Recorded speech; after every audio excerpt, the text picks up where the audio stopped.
The air inside the main tent hung thick with unspoken tension, an almost tangible weight pressing down on the gathered members of the expedition. Dr. Lena Morales paced slowly before the assembled group, her voice steady but laced with urgency. "We have uncovered something that challenges everything we thought we knew about human history," she said, eyes sweeping the room. "This isn't just a relic or a forgotten civilization. This is our cradle, our genesis, and it demands transparency." Commander Elias Trent folded his arms, his gaze stern as he replied, "Lena, I understand the scientific imperative, but we must consider the consequences. Revealing this to the world could destabilize societies, governments, entire belief systems. Are we prepared for that fallout?" A murmur rippled through the room, the lines between science and responsibility blurring. Dr. Amina Faisal raised a hand, her voice calm but firm. "Suppressing knowledge because we fear the reaction is itself a betrayal. We owe it to humanity to share the truth, even if it is unsettling." The debate escalated, voices overlapping, each argument layered with passion and fear. Some feared that revealing the ancient civilization would unravel the foundations of modern identity, while others saw it as an awakening long overdue. Outside, the planet seemed to listen. Dr.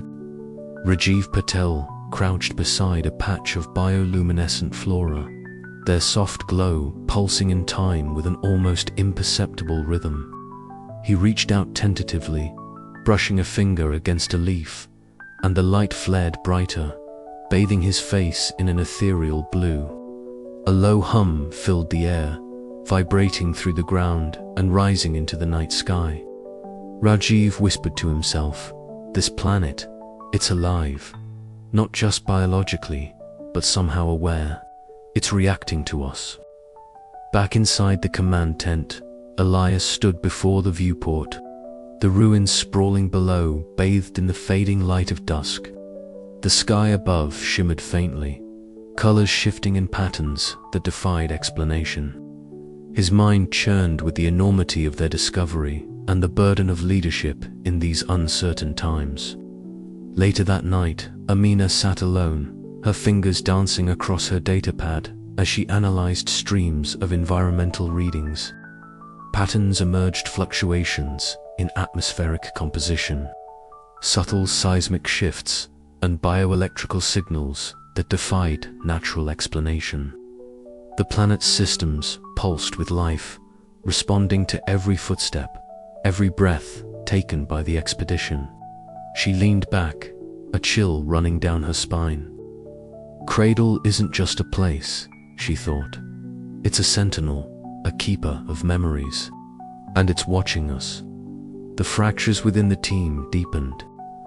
Trust wavered as factions formed, those who sought to protect humanity by guarding the secret, and those who believed in the necessity of revelation. The planet itself became a silent participant in this struggle, its subtle reactions weaving through the fabric of their discoveries. As the first hints of dawn crept over the horizon, Lena gathered the team once more. "We stand at a crossroads," she said softly. "The choices we make here will echo through time. But whatever path we take, we must remember that the past is not just history, is the foundation of our future."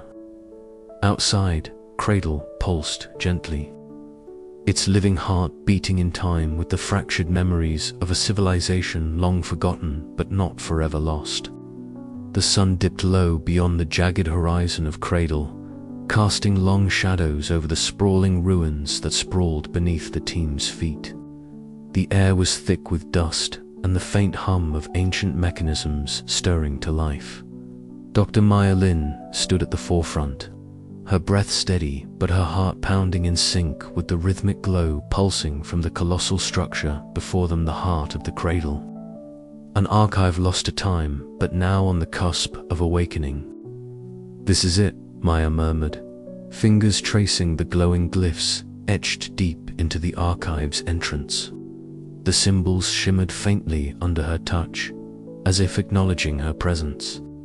Around her, the team gathered, Captain Elias Moreau, ever vigilant and commanding Dr. Santhi Rao, whose eyes sparkled with the promise of scientific discovery, and Jox Calder, fingers already dancing across his portable scanner, mapping the structure's energy signature.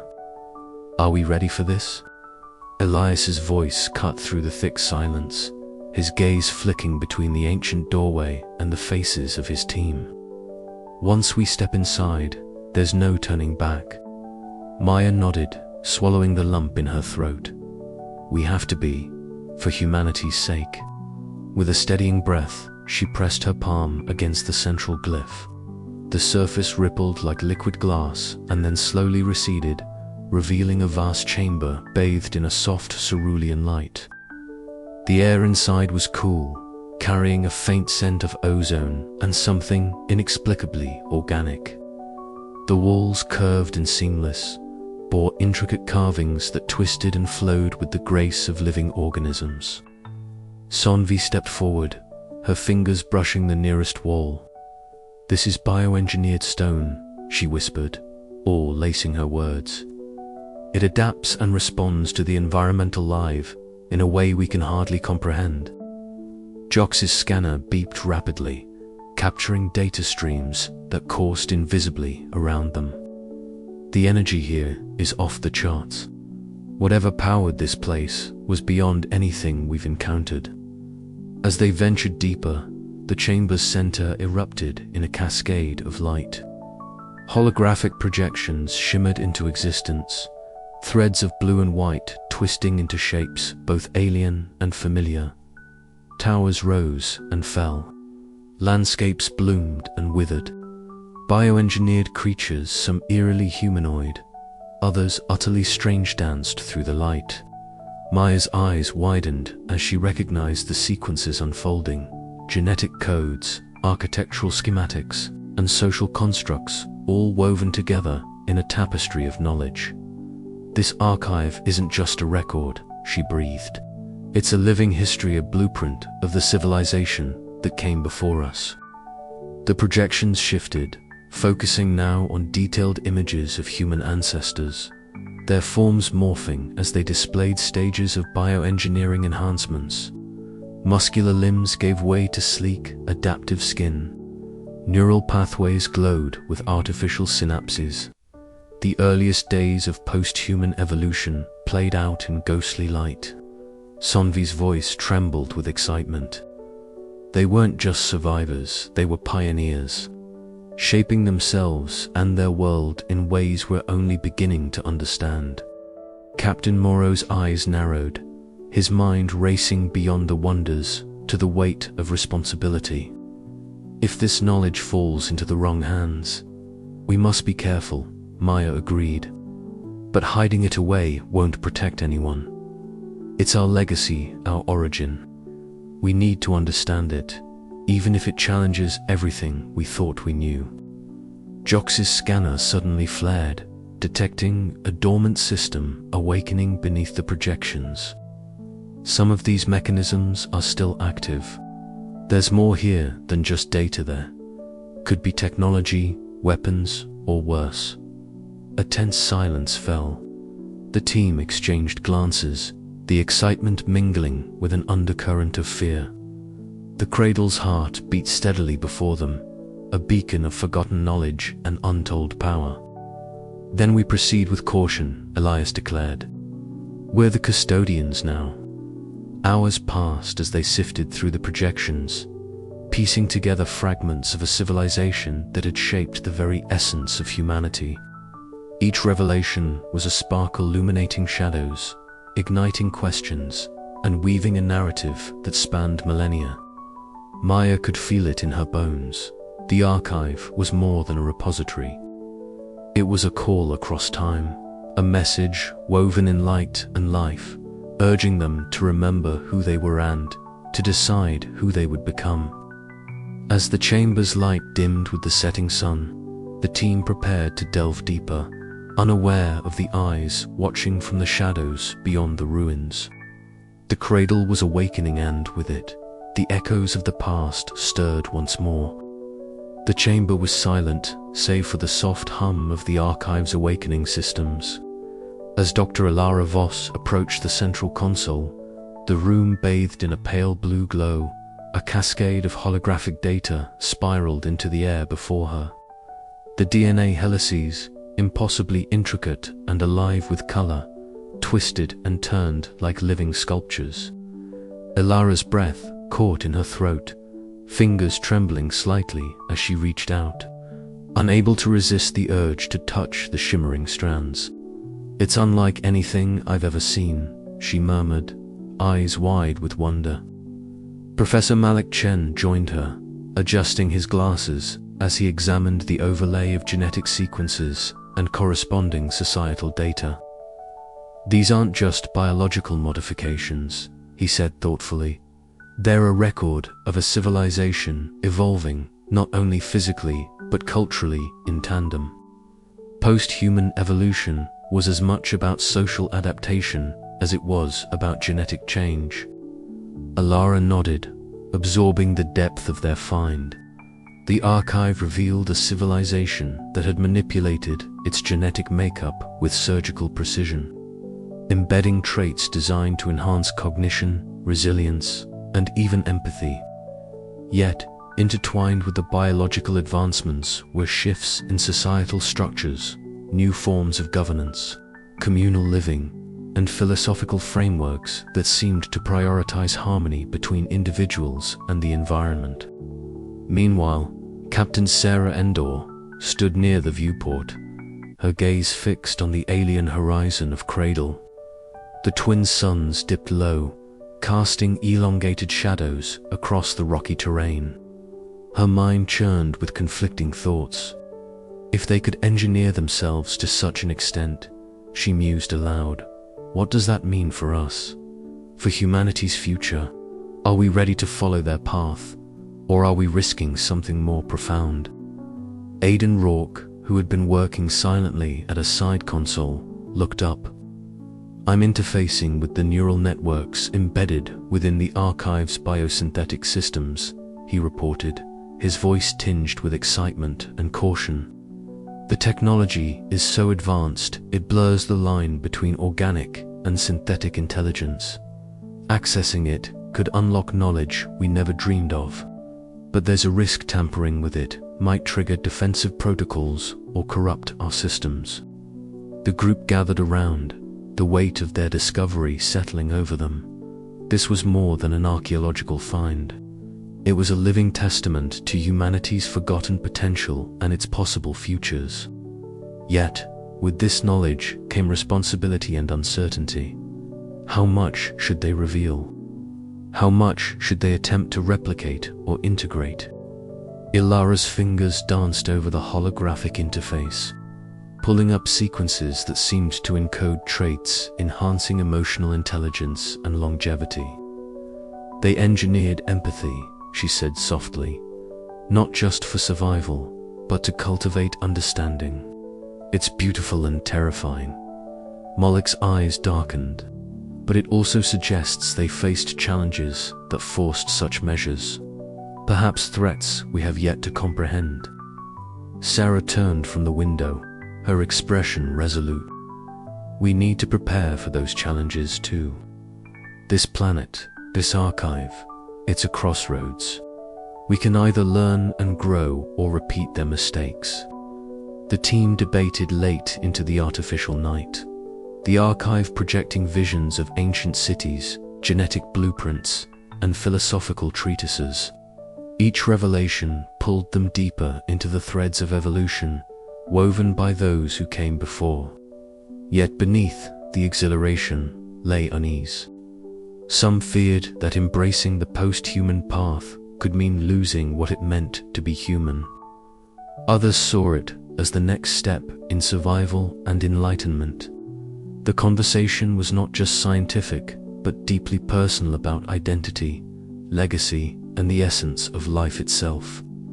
As the archive's systems dimmed for the cycle, Lyra lingered, her eyes resting on a final projection, a spiral of DNA intertwined with a symbol representing unity.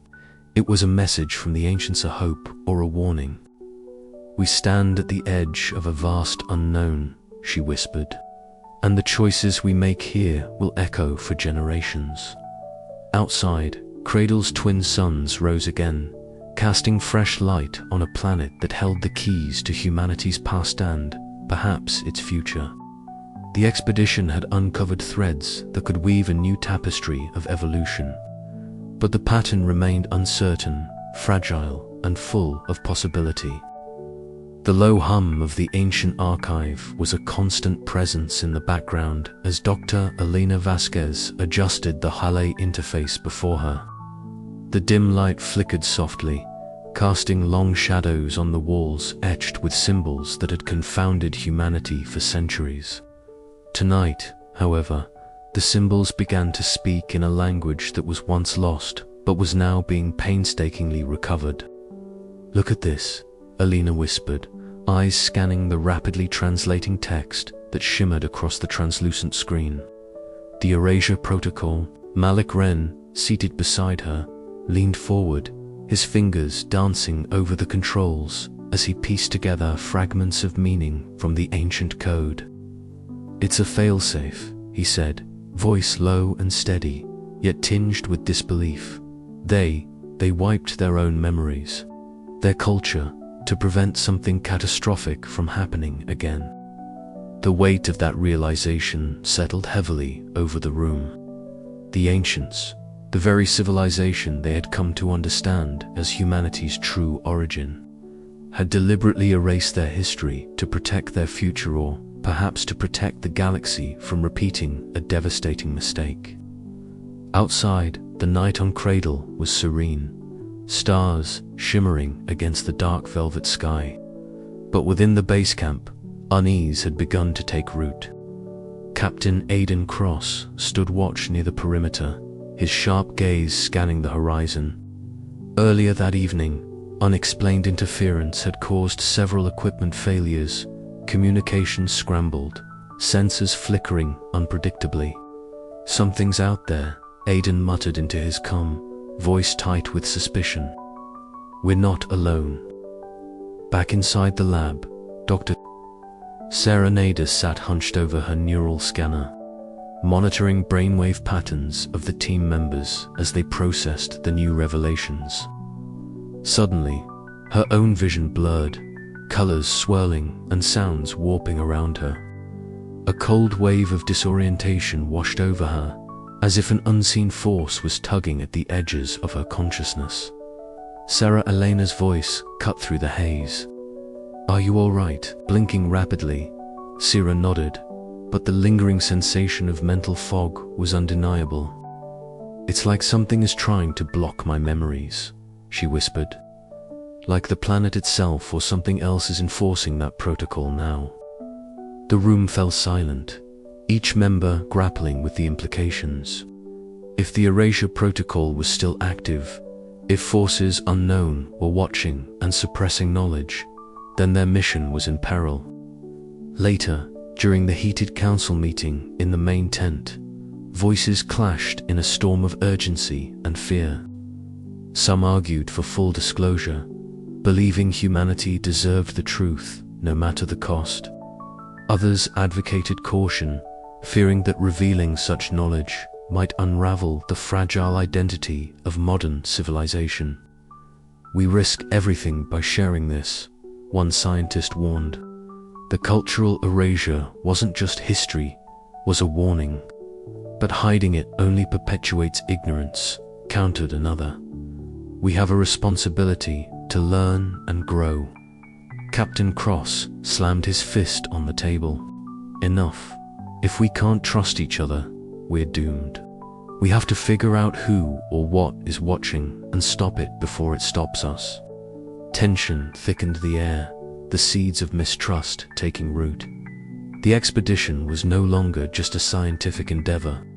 It had become a battleground between memory and oblivion. Outside, unseen eyes flickered in the darkness, observing, calculating. The ancient legacy of the Cradle was alive, and it demanded a reckoning. As the night deepened, so did the shadows around them. The Erasure Protocol was not merely a relic of the past, it was a living force, a guardian of secrets that humanity was only beginning to comprehend.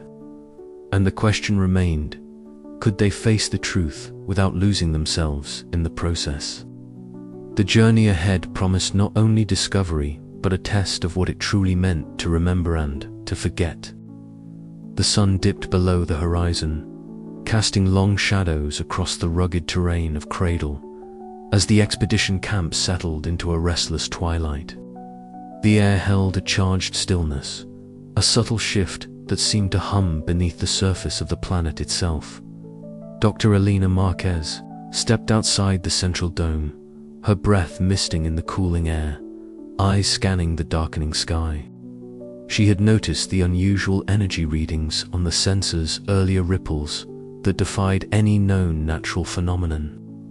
A faint distortion shimmered near the camp's perimeter, bending the twilight like a heat haze, though the temperature betrayed no warmth. Elena's pulse quickened as a soft, melodic hum filled the air, a sound that seemed to thread through her mind rather than her ears.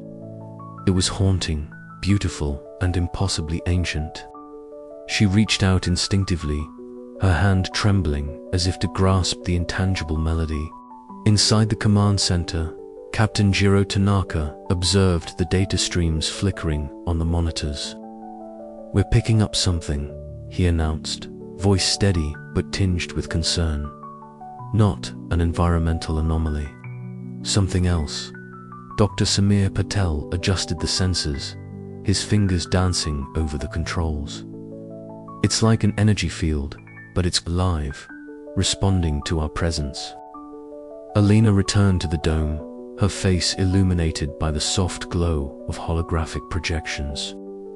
"I felt it," she said quietly. "There's intelligence here, not just relics or echoes, but a conscious watcher." The team exchanged uneasy glances. For days, they had sensed that Cradle was more than a forgotten world. It was a sentinel holding secrets that challenged the very foundations of human history. That night, as the camp's systems monitored the surroundings, the Watchers made themselves known more clearly. Mira, a form of luminescent energy, appeared within the ancient archive chamber. To the human eye, Mira shimmered like a living aurora, its shifting colors casting surreal patterns on the weathered stone walls. It moved with deliberate grace, weaving through glyphs and holographic records, projecting pulses of light and sound that resonated with the team's neural interfaces. Through these cryptic transmissions, Mira communicated warnings. The civilization that had risen on Cradle had faced catastrophic hubris, nearly annihilating themselves and the planet. The Watchers were their successors, protectors tasked with guarding this legacy until humanity proved itself, ready to bear the knowledge without repeating past mistakes. Captain Tanaka convened the team in the main hall, the holograms flickering as they displayed the Watchers' subtle interactions, from power fluctuations in equipment to inexplicable movements caught on infrared scans. "We're not alone," he said, voice resolute. "And whatever they are, they're watching us closely." Debate raged. Some, like Elena, saw this as a profound opportunity to bridge worlds and histories. Others feared the implications. What if these entities judged humanity unfit? What price would they pay for transgression? Mira's presence was both a beacon and a gauntlet. The Watchers' ethereal forms danced at the edges of perception, reminding the team that Cradle's secrets were not to be taken lightly, as the expedition faced the profound responsibility of stewardship. The boundary between observer and participant blurred, and the true test of humanity's evolution began. The night deepened, and the Watcher's light pulsed gently, a silent promise and a warning that the echoes of the Cradle were far from silent.